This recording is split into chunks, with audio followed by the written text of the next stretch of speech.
What's up mga panalo? So yun, magandang gabi. Susubukan natin tong ating ilaw. So ito na siya. Yan o. Tawag dito ay Black Mini 2.0. So ito yung pinaka low beam nya. Ito naman yung high beam nya. Bang! Kita nyo guys, yan yung high beam. Tapos may MDL pa yan mga panalo. Bang! Grabe ba? So nakakahiya yung ilaw. Patayin natin muna. Diba? Nagalit yata yung tricycle. Pwede natin bugahan ng panibago yan. Nagalit ka ganun. So pag minura tayo, wala tayong magagawa dyan. At testing lang naman tayo ng ilaw eh. So ito yung ating yan yung ating low beam ng Black Mini 2.0. Okay, ito yung high beam niya mga panalo. Bang! O, di ba? Buhay-buhay. Ito pa lang. So, kung bibili kayong headlight, ito na yung pinaka-headlight na masasuggest ko sa inyo. Talagang mapapakinabangan nyo na matagal. At kapakinabangan nyo yung kanyang lakas. Ano? Yan, yung high beam niya. So, pag pinatay naman natin siya, yan. So, ito may ating MDL. Bang! So, MDL pa lang yan mga panalo. SUS. So, kung gusto maghanap ng SUS na MDL, ito yun. Low pa lang yan. Ay, ito pala yung low. Yan. Ito naman yung high niya. Ikot tayo, buhay na natin yung ating Black Mini 2.0. Yan. So napakaganda ng bato mga panalo. Naka-low beam pala, ito yung high nya oh. Yan yung high. So ililipat natin siya dito sa may kalawakan dilim. So babalik tayo ng isa doon dahil doon ay mas magandang batuan ng ilaw at pabatuan.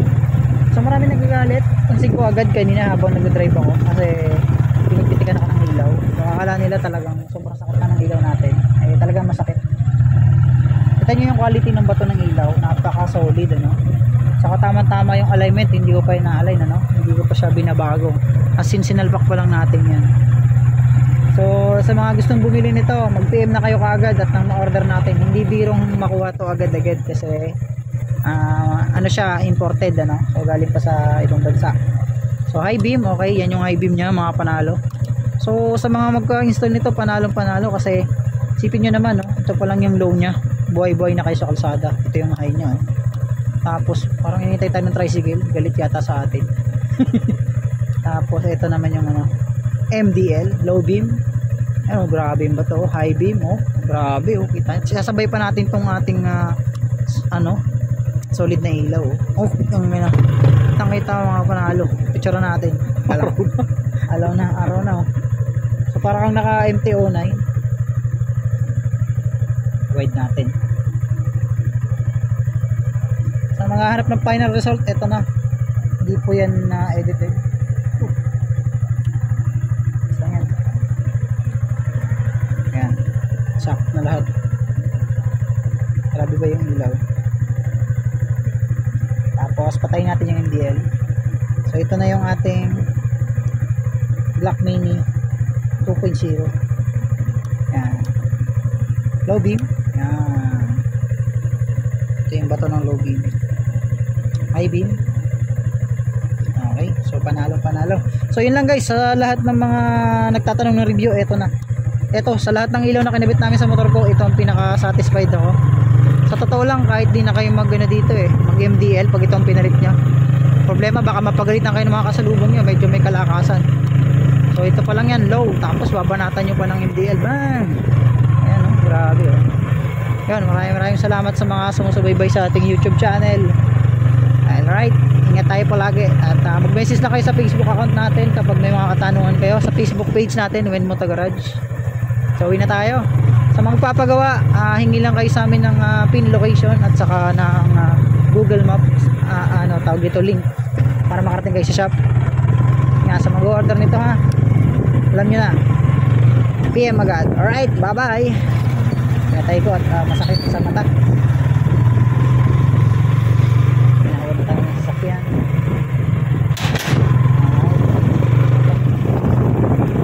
Ayan, ilaw ko si Kuya. Lakas ng ilaw. Alright, panalo ang ilaw. Uwi na tayo, balik tayo shop. Oops. Tama-tama lang yung bato. Ito ba po ulit? Ito lang sa kabila. Dilim dito.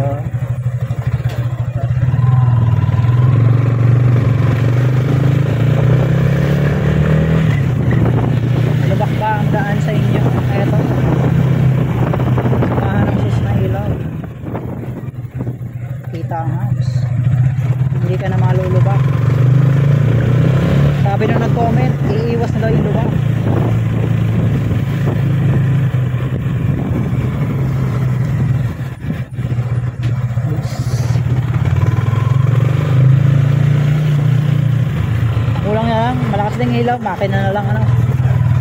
Nangihina yung makina natin. Palalakasin naman natin yung makina. Sana ay mag-sponsor ng makina dyan, oh. Kahit 62 lang, oh. Saka isang connecting rod. May recipe na tayo dun sa shop at i-install na lang. So wide yung kanyang tapo ng ilaw kung mapapansin nyo. Kaya yung mga kasalubong nagagalit sila. Akala nila ay pinakatubo-tubuhan natin ang ilaw. So yun yung stock na ilaw ng Mio Gear. Tignan nyo, tabon, nakalubid pa lang. Tayo. Diba, naka-stock horn pala tayo. Ano ba itong nagagalit na to? Wala ko, e-bike pala, gagantihan ko na sana. Alright, dito tayo sa shop. Mga panalo. Sold. Ayos. Oh, sumabit ang ilalim. Order na kayo mga panalo. Panalo tong Black Mini 2.0 na to.